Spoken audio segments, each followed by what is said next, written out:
All right, everyone, welcome back for another deep dive. And today we're tackling a pretty heavy theory that a lot of fans have been debating for a while now. It's this idea of Dumbledore's manipulation theory. Yeah. And well, it's a bit unnerving to think about, but hey, that's what we're here for, right? To dig into these really complex ideas. So Absolutely. And I think you hit the nail on the head there. This theory really makes us question everything we thought we knew about Dumbledore. Yeah. We start the series with this image of him as this kind of ultimate good guy, the wise and benevolent mentor figure. And then this theory comes along and it suggests that maybe he was orchestrating events all along, maybe even using Harry as a pawn to defeat Voldemort. Yeah, is it possible that Dumbledore was a puppet master the whole time? I mean, did he really care about Harry, or was Harry just a means to an end for him?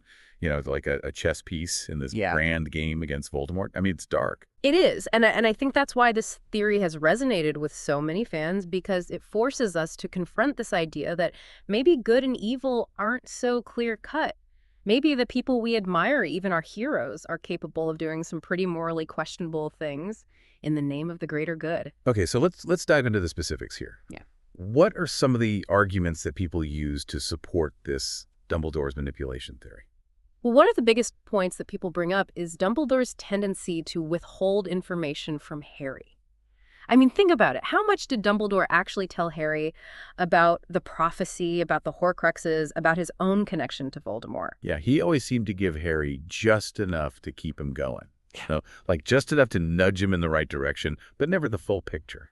Exactly. And some people argue that this was a deliberate strategy on Dumbledore's part, that he was feeding Harry information in a very calculated way to ensure that Harry would follow a specific path, a path that would ultimately lead to Voldemort's downfall. So it's like Dumbledore was manipulating Harry's choices by controlling the information he had access to. Right. And, there's a lot of debate about whether this was justified. I mean, on the one hand, you could argue that Dumbledore was trying to protect Harry from the burden of knowing too much at too young an age.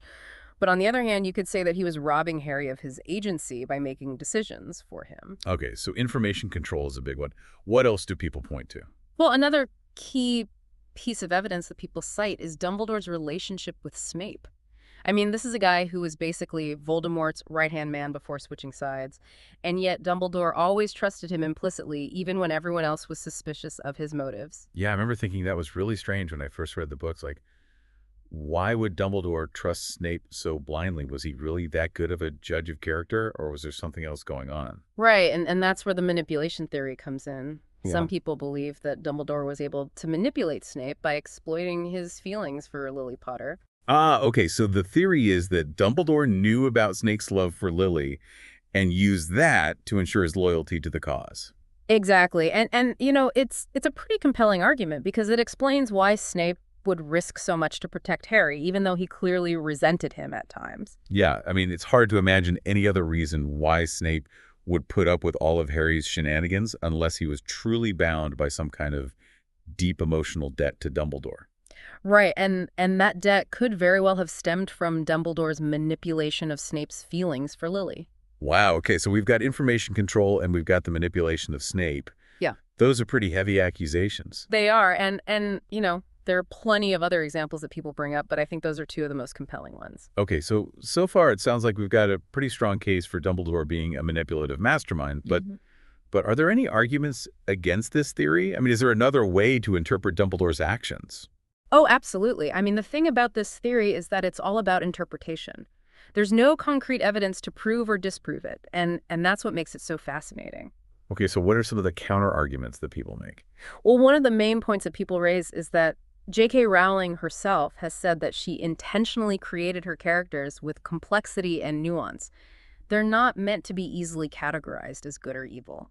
Yeah, she said that she wanted her characters to feel real, like people you might meet in the real world with all their flaws and contradictions. Exactly. And so some people argue that trying to paint Dumbledore as either a saint or a manipulator is oversimplifying his character. Yeah, I mean, he was obviously a very brilliant and capable wizard. Yeah. But he was also capable of making mistakes. He admitted that himself. Exactly. And those mistakes, those flaws, are actually what make him such a compelling character.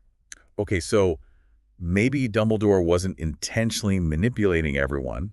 Maybe he was just trying to do his best in a very difficult situation.